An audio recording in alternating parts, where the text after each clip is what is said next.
전 지인 한 분께 전화를 받았습니다. 2008년 이후에 한 10년간을 교제하다가 최근 한 6년간 소식이 끊어졌던 가정이었습니다. 제가 교사로 근무하던 시절에 함께 또 자녀들의 양육에 대해서 이야기하고 또 고민을 나누던 가정이셨어요. 그 당시에 2008년 그 당시에 위로 두 자녀는 유아들이었고 막내가 신생아였어요. 그런데 이번에 통화를 하다 보니까 그 아이들이 모두 다 청소년들이 되어 있더라고요. 큰아이가 고3이라고 하셨어요. 그 말씀을 함께 또 듣고 나누는 시간들을 지나면서 잠시 이 세상의 거센 풍랑 속에서 자녀들을 양육하고 또 살아가시는 우리의 가정들, 또 거센 드센 경쟁 속에서 우리의 자녀들을 양육할 책임을 지시고 살아가는 가정들, 또 하나님께서 이 땅의 가정들을 바라보시는 그 마음에 잠시 머무는 시간을 갖게 되었습니다. 이 시간을 지나며 제게도 그 누구보다도 또 먼저 은혜가 있었던 것을 고백하게 됩니다. 오늘을 살아가는 우리들의 가정, 또 우리들의 가족, 또 우리들의 자녀들은 이 거칠고 험난한 풍랑 속과 같은 세상 속에서 어떻게 중심을 잡고 표류하지 않고 잘 항해를 할 수 있을까요? 화면에 보이는 이 이미지는 신학자 러셀 무어의 하나님과 동행하는 폭풍 속의 가정이라는 도서 이미지입니다. 표지에서 보여주듯이 하나님과 동행하는 가정들도 아픔이 있고 고통이 있고 힘겨움이 있습니다. 이 러셀 무어는 입양한 두 자녀와 또 포함한 5 아들만 5이어요. 아들을 5을 두고 있는 저자였는데요. 이 러셀 무어는 자신의 가정을 이 폭풍 속의 가정으로 이 이미지로 표현하였습니다. 저자의 이 고백과 같이 또 인정함과 같이 영적 전쟁의 장이기도 한 오늘을 살아가는 가정들의 모습을 잘 표현해 준 것 같습니다. 또 다른 가정사역자 여성분이에요. 에디스 셰퍼 여사는 자신의 저서 가정이란 무엇인가에서 가정을 모빌로 표현하였습니다. 가정을 하나의 예술 형태로 표현하였습니다. 자세히 안 보이는데 이 모빌에 보면 곰들이 이렇게 책을 보고 있어요. 마치 제가 이 모빌을 보다가 성경을 읽고 있는 우리 가정들의 모습들 같다라는 생각이 들었어요. 끊임없이 이 모빌은 어떤가요? 끊임없이 움직이고 흔들리고 중심을 잡기 위해 이렇게 제자리로 돌아오려는 그런 모습들을 가지고 있습니다. 균형을 이루며 한 곳에 묶여 있지요. 저자는 변화되고 있는 가정이라는 완전히 균형 잡힌 이 예술품을 만드신 작가, 창조자가 바로 우리의 하나님이라고 이야기합니다. 하나님은 자신의 형상대로 인간을 만드시고 눈에 보이지 않는 실로 한데 묶어서 가정이라는 테두리 안에 우리를 두었다고 말합니다. 가정은 가장 다양하고 또 변화무쌍한 모빌이며 인간의 인격들로 만들어진 정교하고 특별한 모빌인 것입니다. 여러분의 가정은 어떠한 이미지로 그려지시나요? 한번 잠깐 떠올려 보실까요? 어떠한 이미지로 대표할 수 있을까요?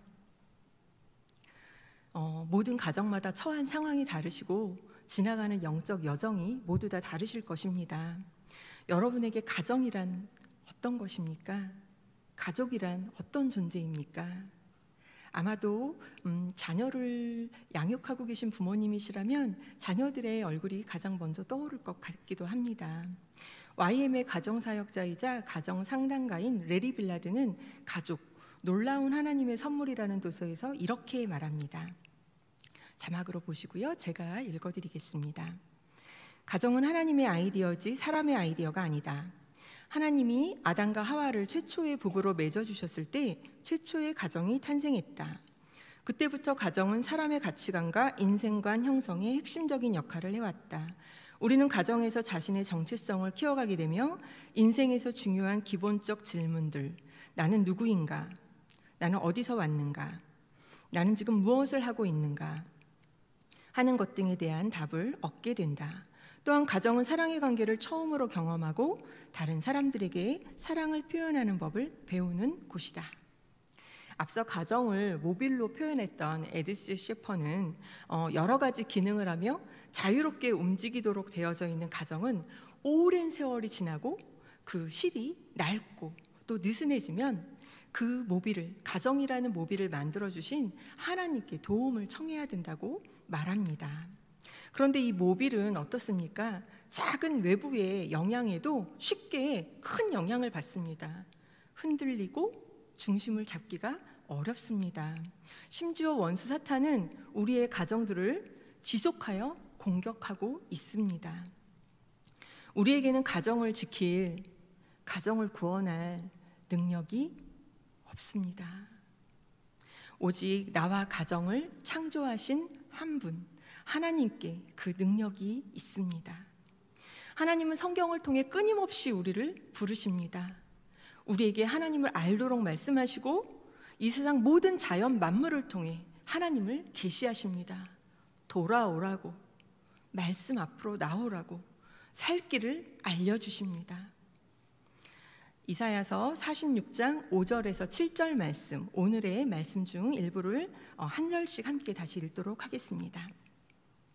너희가 나를 누구에게 비기며 누구와 짝하며 누구와 비교하여 서로 같다 하겠느냐.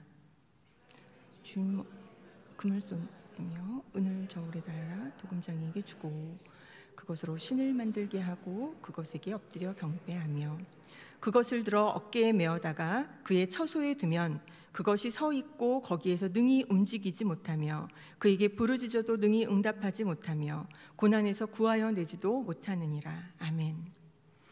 하나님은 말씀을 통하여 이방인들이 우상을 섬기는 것에 대하여 지적하십니다. 세계에서 가장 우수하고 강하다고 떠들던 신들이었지만 고레스의 침입 앞에 엎드러집니다. 그들은 무능한 우상이었습니다. 스스로 걷지도 못하였고 짐승들에게 실려 다녔습니다. 그럼에도 불구하고 이스라엘 역시 우상 숭배에 동참하여 패역을 저질렀습니다. 이사야서 46절에서 8절, 9절 말씀을 제가 읽도록 하겠습니다. 너희 패역한 자들아, 이 일을 기억하고 장부가 되라. 이 일을 마음에 두라. 너희는 옛적 일을 기억하라. 나는 하나님이라. 나 외에 다른 이가 없느니라. 나는 하나님이라. 나 같은 이가 없느니라. 아멘. 하나님은 이스라엘을 향해 돌이키도록 끊임없이 부르시고 부르십니다. 그들이 말씀에 순종하여 과거를 회상해 보면 하나님의 살아계심을 알게 됩니다. 그리고 자신들을 향해 있는 놀라운 은혜, 놀라운 선물이 또한 있음을 알 수 있습니다. 이사야서 46장 3절에서 4절 말씀은 함께 읽도록 하겠습니다. 야곱의 집이여, 이스라엘 집에 남은 모든 자여, 내게 들을지어다. 배에서 태어남으로부터 내게 안겼고 태에서 남으로부터 내게 업힌 너희여, 너희가 노년에 이르기까지 내가 그리하겠고 백발이 되기까지 내가 너희를 품을 것이라. 내가 지었은즉 내가 업을 것이요 내가 품고 구하여 내리라. 아멘. 하나님은 갓 태어나 어릴 때부터 품은 그들을 노년이 되고 백발이 되기까지 품겠다고 말씀하십니다. 바벨론의 포로로 잡혀간 그들을 계속해서 돌보시겠다고 말씀하십니다. 하나님은 공경에 처한 그들을 구원해 낼 뿐만 아니라 또한 오늘을 살아가는 우리들에게도 동일한 약속을 주십니다. 오늘 우리는 어떠합니까? 우리는 마지막 때를 살아가고 있습니다. 나와 우리 가정을 지으시고 또 우리를 만드신 하나님을 우리는 우리들 가정의 왕으로 모시고 살아가고 있습니까? 출애굽을 한 이스라엘 백성이 약속의 땅 가나안에 들어가기 전에 광야에서 불순종했던 1세대는 모두 다 죽임을 당합니다. 그들은 하나님의 출애굽 구원을 경험하고도 끊임없이 하나님을 원망하고 불평합니다. 시내산을 출발하여 바란강야에 도착한 그들은 하나님을 원망했습니다. 또 가데스에서 가나안 땅을 정탐하면서도 그 후에도 하나님을 원망했습니다. 그리고 광야에서 40년을 방황한 후에 그 방황야에 지도층이 집단적으로 반역을 합니다. 모압에서는 우상 숭배에 빠졌습니다. 모세는 약속의 땅에 들어가기 전에 이스라엘이 과거 광야에서 불순종했던 역사를 회고하며 경고하도록 경고하였습니다. 그리고 모압 땅에서 모압 평야에서 십계명의 말씀을 재언급하며 하나님을 사랑하고 그 계명을 지키라고 이야기합니다. 모세는 백성들에게 이와 같이 하나님께서 가까이 하시며 공의로운 율법과 언약을 주신 나라는 없다고 이야기합니다. 그러므로 우상 숭배하지 말고 여호와의 규례를 지키라고 권면하였습니다. 약속의 땅 가나안에는 갈렙과 여호수아 그리고 출애굽을 한 2세대들만 들어갔습니다. 모세는 약속의 땅에 들어가지 못한다는 하나님의 명을 받았습니다. 가끔 말씀을 읽을 때 모세 참 안타까웠겠다 그 생각을 하곤 했습니다. 그런데 이번에 말씀을 묵상하면서 모세가 그 땅에 들어가지 못하고 이 명령을 전한 것이 얼마나 저에게 우리에게 은혜인지 한번 가슴속에 좀 깊게 와닿는 시간이 있었습니다. 이 말씀이 우리에게 닿는구나, 우리에게 주시는 말씀이구나 하고 말이죠. 그 땅에 들어갈 2세들에게 모세가 전해준 이 신앙 전수를 강조한 가르침은 이렇게 오늘 우리들에게 들려오고 우리들에게 전해주는 메시지로 다가옵니다. 모세는 백성들이 해야 할 것은 내 하나님을 사랑하고 또 하지 말아야 할 것은 우상을 숭배하지 말라는 것입니다. 그런데 우리는 어떠합니까? 우리는 가끔 하나님께 기도한다고 하며 또 하나님 아닌 우상들을 찾습니다. 심지어는 크리스찬들임에도 불구하고 나의 앞길을, 나의 자녀의 앞길을 점을 보는 사람들에게 또 찾아가는 이들도 신앙의 초기에는 있을 수 있다는 이야기를 들었습니다. 멀리 있지 않습니다. 너무나 부끄러운 고백이지만 하나님을 알기 전에 저도 그렇게 손에 이끌려 점집에 가본 경험이 있습니다. 회심을 하면서 십자가 앞에 엎드려 펑펑 울었던 기억이 있습니다. 수건을 목에 걸고 몰랐어요. 하나님, 제가 하나님께 물어야 할, 하나님이 나를 지으신 나의 모든 것을 주관하시는 하나님이신데 제가 그것을 아무것도 아닌 우상에게 가서 엎드러져서 묻는 죄를 범하였습니다. 하나님 하고 정말 많이 뉘우치고 회개하는 시간이 있었습니다. 이것을 우리는 이것을 전해 들은 지금 이 말씀을 전해 듣고 있는 누군가가 계시다면 이 동일한 죄를 하나님을 안 이후에는 범하시지 않기를 권면드립니다. 신명기 12장 1절에서 7절 말씀을 함께 한 절씩 읽도록 하겠습니다. 내 조상의 하나님 여호와께서 내게 주셔서 차지하게 하신 땅에서 너희가 평생에 지켜 행할 규례와 법도는 이러하니라. 너희가 쫓아낼 민족들이 그들의 신들을 섬기는 곳은 높은 산이든지 작은 산이든지 푸른 나무 아래든지를 막론하고 그 모든 곳을 너희가 마땅히 파멸하며 그 제단을 헐며 주상을 깨뜨리며 아세라상을 불사르고 또 그 조각한 신상들을 찍어 그 이름을 그곳에서 멸하라. 너희의 하나님 여호와께는 너희가 그처럼 행하지 말고 오직 너희의 하나님 여호와께서 자기의 이름을 두시려고 너희 모든 지파 중에서 택하신 곳인 그 계실 곳으로 찾아 나아가서 너희의 번제와 너희의 제물과 너희의 11조와 너희 손의 거제와 너희의 서원제와 낙헌 예물과 너희 소와 양의 처음 난 것들을 너희는 그리로 가져다 드리고 함께 읽겠습니다. 거기 곧 너희의 하나님 여호와 앞에서 먹고 너희의 하나님 여호와께서 너희의 손으로 수고한 일에 복 주심으로 말미암아 너희와 너희의 가족이 즐거워할지니라. 아멘. 그러나 이스라엘 백성들은 하나님을 잊었습니다. 사사기 2장 7절에서 10절 말씀을 함께 읽겠습니다. 한 절씩 읽겠습니다. 백성이 여호수아가 사는 날 동안과 여호수아 뒤에 생존한 장로들 곧 여호와께서 이스라엘을 위하여 행하신 모든 큰 일을 본 자들이 사는 날 동안에 여호와를 섬겼더라. 여호와의 종 눈의 아들 여호수아가 110세에 죽음에 무리가 그의 기업의 경내 에브라임 산지 가스산 북쪽 딥낫 헤레스에 장사하였고 그 세대의 사람도 다 그 조상들에게로 돌아갔고 그 후에 일어난 다른 세대는 여호와를 알지 못하며 여호와께서 이스라엘을 위하여 행하신 일도 알지 못하였더라. 아멘. 이스라엘은 신앙 전수에 실패했습니다. 그들은 여호와를 아는 부모님 세대의 손에서 자라났지만 여호와를 알지 못하였습니다. 여호와께서 행하신 일을 알지 못하고 하나님을 떠났습니다.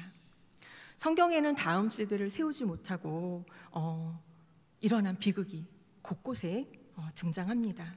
사무엘상 2장의 엘리 대제사장의 이야기가 대표적입니다.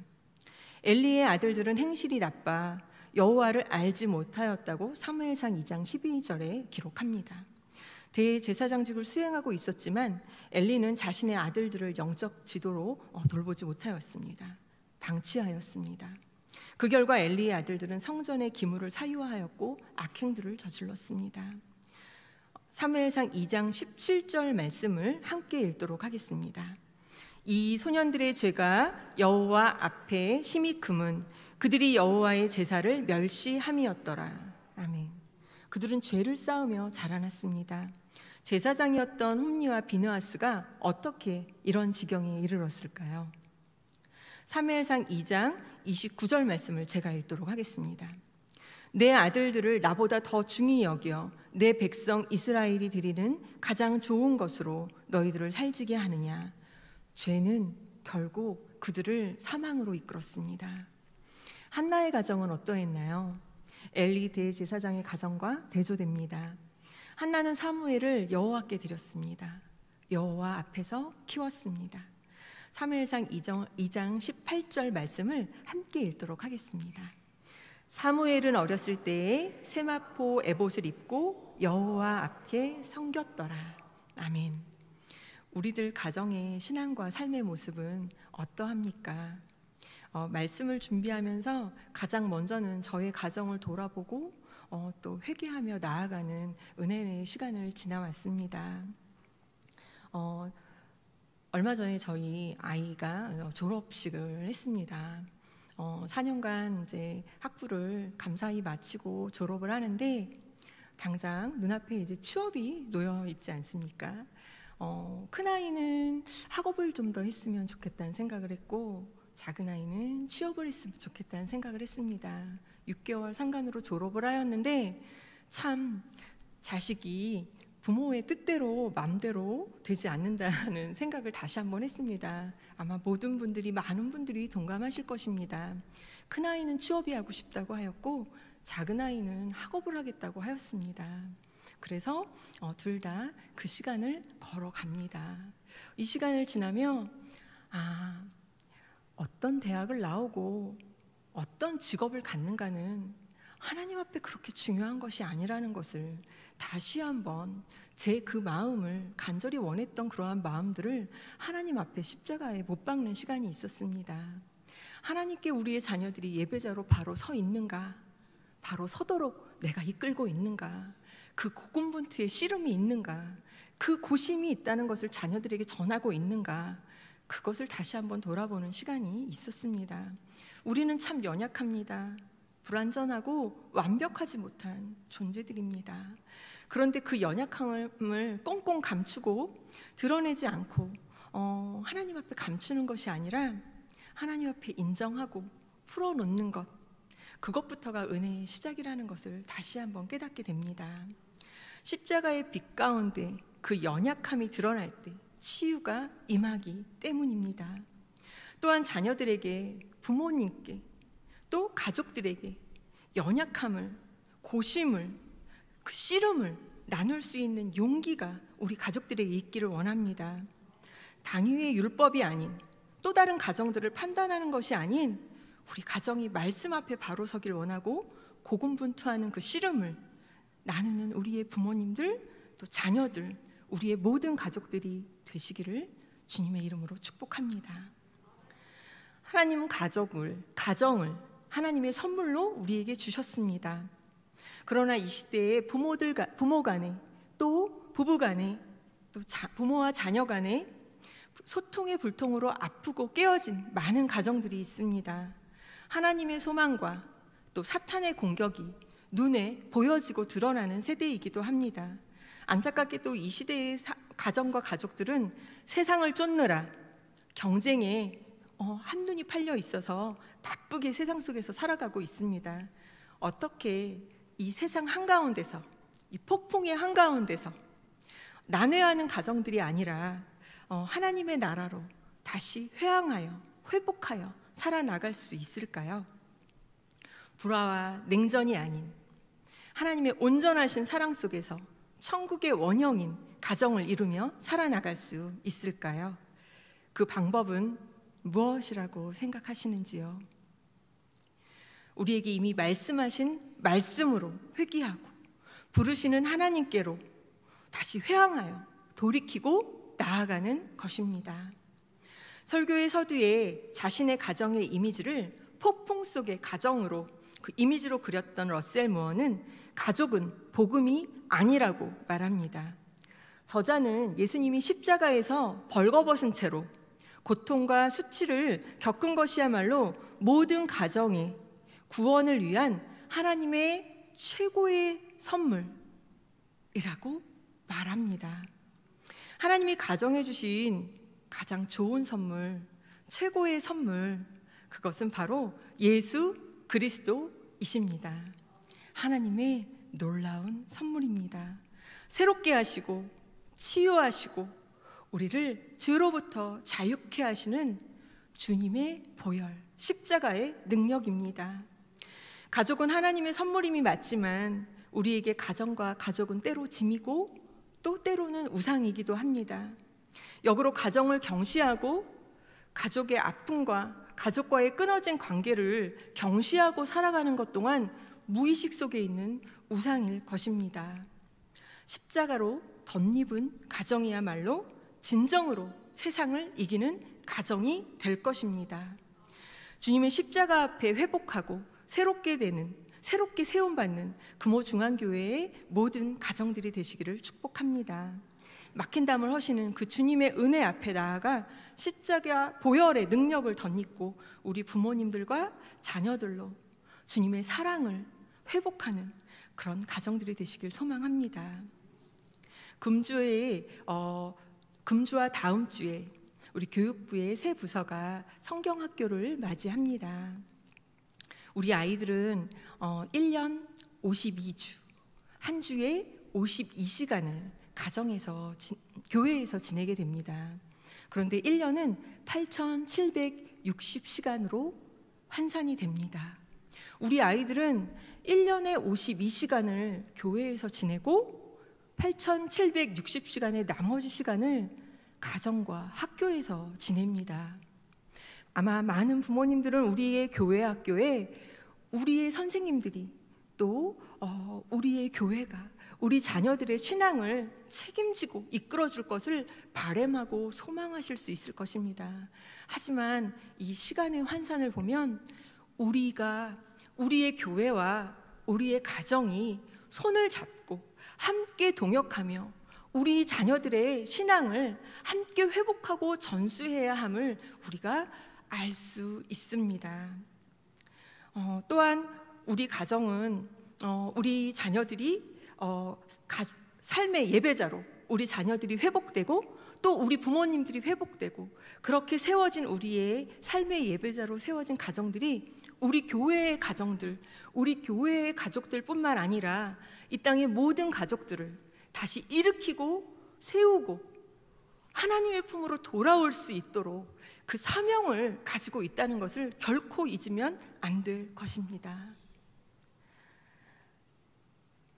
우리의 자녀들이 우리의 부모 세대를 보며 이 씨름과 이 고심과 이 기도에 하나님 앞에 나아가고 있다는 것을 목도하는 우리의 자녀들로 자라나기를 소망합니다.